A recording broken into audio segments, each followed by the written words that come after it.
అందరికీ నమస్కారం. నిన్న మన రాష్ట్రంలో శాసన మండలిలో సాక్షాత్తు మండలి చైర్మన్ మోహన్ రాజు గారి మీద కులం మతం పేరుతో సాక్షాత్తు ఈ రాష్ట్ర మంత్రివర్యులు కింజరపు అచ్చెన్నాయుడు గారు ఎమ్మెల్సీలు కులం పేరుతో దూషించడం చాలా బాధాకరమైనటువంటి విషయం. అయితే ఈ రాష్ట్రంలో కూటమి ప్రభుత్వం అధికారంలోకి వచ్చిన తర్వాత సాక్షాత్తు చట్టసభల్లో కూడా వీళ్ళు అధికార మదంతో ఏం మాట్లాడుతున్నారో కూడా తెలియకుండా మాట్లాడుతూ ఉన్నారు. ఎందుకు ఇలా చేస్తా ఉన్నారు ఏంటి అంటే, వాళ్ళు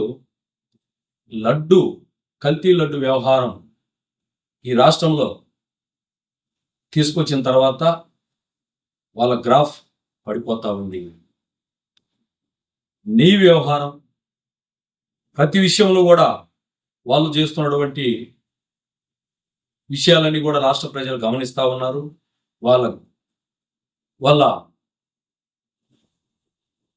పార్టీ గ్రాఫ్ పడిపోతా ఉండడంతో ఏమి చేయాలో తెలియక లాస్ట్కు సాక్షాత్తు మండలి చైర్మన్ గారి మీదే ఎదురుదాడి తీయడం జరిగింది.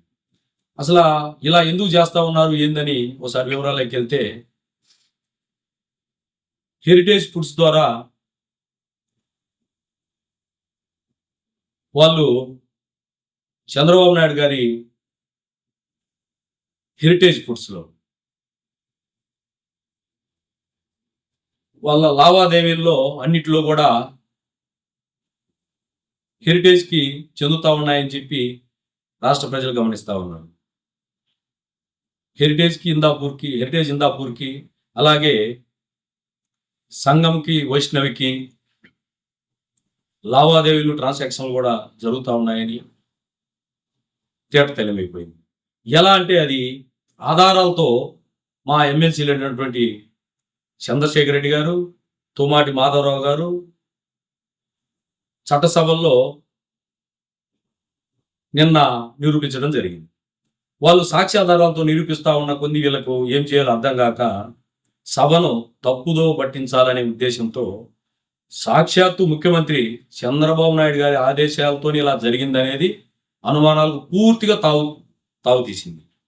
ఎలా అంటే ఇలా వీళ్ళందరూ వీళ్ళు ఎత్తుతా ఉన్నారు. ఈ విషయాల్ని రాష్ట్ర ప్రజలు గమనిస్తూ ఉన్నారు. ఓహో, కల్తీ లడ్డు వ్యవహారము, ఇప్పుడు నెయ్యి రాష్ట్రంలో బయట రిటైల్గా అమ్ముతున్న దానికన్నా ఎక్కువకి టీడీడీకి అమ్ముతా ఉన్నారు. ఇవన్నీ కూడా గమనిస్తూ ఉన్నారని చెప్పి సాక్ష్యాధారాలతో మా వాళ్ళు నిరూపించడం జరిగింది. సాక్షాత్తు చంద్రశేఖర్ రెడ్డి గారు ఎమ్మెల్సీ 19 నిమిషాలు మాట్లాడితే 13 సార్లు అడ్డు తగిలారు వాటిని ఆపడానికి. ఎమ్మెల్సీ తుమ్మాటి మాధవరావు గారు కూడా మాట్లాడుతుంటే ఎమ్మెల్సీ తుమ్మాటి మాధవరావు గారి మీద ఎదురుదాడికి దిగారు. ఇలా సాక్షాత్తు మండలి చైర్మన్ గారి మీద అసలు వీళ్ళు చట్టసభల్లో కూడా మాట్లాడకుండా గొంతు నొక్కే ప్రయత్నం చేస్తా ఉన్నారు. అంటే ఏంది అంటే, ఈ మండలిని కూడా వాళ్ళ అధీనంలోకి వాళ్ళ స్వాధీనంలోకి చేసుకోవాలనే ఉద్దేశంతో వైఎస్ఆర్ కాంగ్రెస్ పార్టీ అనేటువంటి మా ప్రతిపక్షాన్ని కూడా గొంతు నొక్కే ప్రయత్నం చేయాలని చూస్తా ఉన్నాం. ఇవన్నీ కూడా రాష్ట్ర ప్రజలు గమనిస్తూ ఉన్నారు. దేశంలో కూడా ఆంధ్రప్రదేశ్లో ఏం జరుగుతుంది, అసలు ఇలా ఈ రాజకీయ పరిస్థితుల మీద ప్రజలతో పాటు దేశ రాజకీయాల్లో ఉన్న నాయకులు కూడా గమనిస్తూ ఉన్నారు. కాబట్టి వీళ్ళు రాబోయే రోజుల్లో ఆల్రెడీ 2 సంవత్సరాల్లోనే వీళ్ళ గ్రాఫ్ పూర్తిగా పడిపోవడం జరిగింది.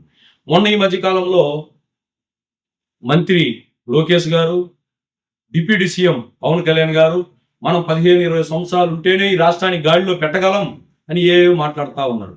2 సంవత్సరాలకే ప్రజలు మీరు ఇచ్చిన హామీలను మరిచి మీరు చేస్తున్నటువంటి విధానాలని గమనిస్తూ ఉన్నారు. మీరు ఎక్కడికి ఎప్పుడెప్పుడు ఈ 2 సంవత్సరాలు అయిపోద్దని ప్రజలు ఈ 2.5 సంవత్సరాలు అయిపోతుందని చూస్తూ ఉన్నారు.